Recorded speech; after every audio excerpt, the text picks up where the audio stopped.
Hello दोस्तों, कैसे हो? उम्मीद करता हूँ सब अच्छे से होंगे। दोस्तों, आज मैं फ़ैन का बताऊँगा और अपने इन्वर्टर का नो लोड करंट दिखाऊँगा। उससे पहले सबसे रिक्वेस्ट करता हूँ, लाइक सब्सक्राइब कर लीजिए ताकि मैं अच्छे अच्छे वीडियो बना सकूँ। दोस्तों, तो चलिए आज पहले मैं नो लोड करंट दिखाता हूँ अपने इन्वर्टर का। उसके बाद 3 kVA का इन्वर्टर ही है, देख लीजिए, सब तरफ से देख लीजिए। ये 3 kVA का इन्वर्टर है दोस्तों। लेकिन मैं ये बताना चाहूँगा कि ये फ़ैन जो है, इसमें कौन सा फ़ैन बेस्ट रहता है। और हमने एक नया काम किया है इस इन्वर्टर के अंदर। हमने 4 इंच का फ़ैन लगाया, देखिए, बड़ा वाला हाई कूल का। लेकिन हमने दोस्तों एक ही स्विच दे रखा है, आप जब चाहें जब चला सकते हैं, चाहे तो बंद कर सकते हैं इसको।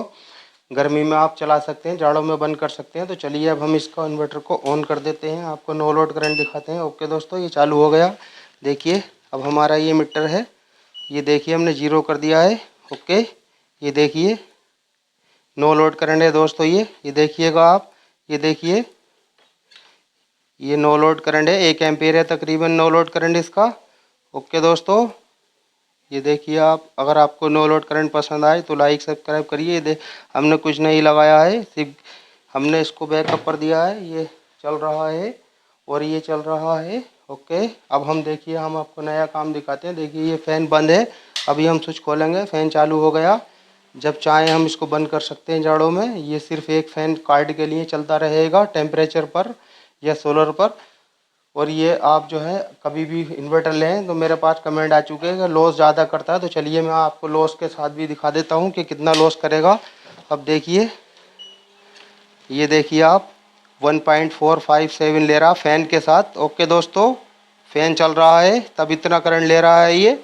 और बिना फ़ैन के अभी हम बंद कर देते हैं तो आप खुद ही देखिएगा। ये देखिए, बगैर फ़ैन के करंट 1 एम्पियर ले रहा है ये 3 kVA का। मैं इस पर लोड भी डाल के दिखाता हूँ कि दोस्तों, तो आप देखिए मैं लोड डाल रहा हूँ इस पर, 1 हीटर चला रहा हूँ। ये देखिए हीटर चला दिया मैंने, 1300 वाट ले रहा है।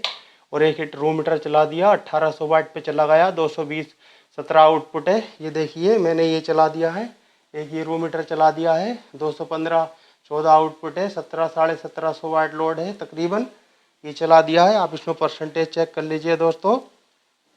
अभी आप देखिएगा, परसेंटेज देख लीजिए। अभी नो लोड करंट भी आपने देख लिया और फैन के साथ देख लिया दोस्तों। कोई ज़्यादा लॉसेस नहीं होते हैं, कुल ओनली 2 CFL का करंट खाता है। परसेंटेज दिखा के मैं आपको दिखाता हूँ फैन का करंट। कई बार ऐसे ही काफ़ी सारी CFL खुली पड़ी है, देखिए 65% पर है। तो दोस्तों अब मैं आपको फैन का दिखा दूँ। ये देखिए आप ध्यान से, मात्र 0.10 एम्पियर है और कुल 18 वाट का फ़ैन है। लेकिन दोस्तों ये इन्वर्टर को आपके फूकने नहीं देगा, 10 साल भी ख़राब नहीं होने देगा। फ़ैन हमेशा यही होना चाहिए इन्वर्टर के अंदर। लोग कहते हैं देखिएगा, अब ये गुट का छोटा सा ही क्या इसको इतने बड़े इन्वर्टर को ठंडा करेगा। दोस्तों ये 1 kVA के लिए बस बेहतर है। आप इसमें और इसमें फ़र्क देख लीजिए, मैं आपको साफ दिखा रहा हूँ। देखो ये चल रहा है, ये भी चल रहा है, ये देखिए ये 0 हो गया। और ये इन्वर्टर हमारा 3 kVA का। लेकिन इसमें अच्छी बात ये है, देखो ये बंद है। अभी हमने फ़ैन स्विच खोल दिया, चालू हो गया। यानी आप जाड़ों में बंद रख सकते हो, गर्मी में चला सकते हो। दोस्तों सबसे बेस्ट जो है वो यही फ़ैन है इस इन्वर्टर के अंदर। अगर किसी का लोड कम होता है तब तो ठीक होता, 2 फ़ैन छोटे लगा देते हैं, वरना सबसे अच्छा यही है। देखिए, लेकिन दोस्तों अगर किसी का 4 एम्पियर करंट जाता है या 3 एम्पियर करंट लेता है, वो सही नहीं है, क्योंकि बड़ा फ़ैन लगाकर इतना करंट खाएगा तो इन्वर्टर सारा वेस्ट कर देगा। अब 1.5 एम्पियर 1.467 में तो कोई दिक्कत नहीं होनी चाहिए। या 1 एम्पियर करंट ले रहा है दोस्तों, इससे कम हम नहीं कर सकते। अगर इन्वर्टर पसंद आए तो लाइक सब्सक्राइब कर दीजिए, क्योंकि आपके लिए हम और अच्छी इन्फॉर्मेशन लेकर आ सकें। ओके दोस्तों, देखिए, ये देखिए फ़ैन के साथ ले रहा है ये 0.6, ठीक है।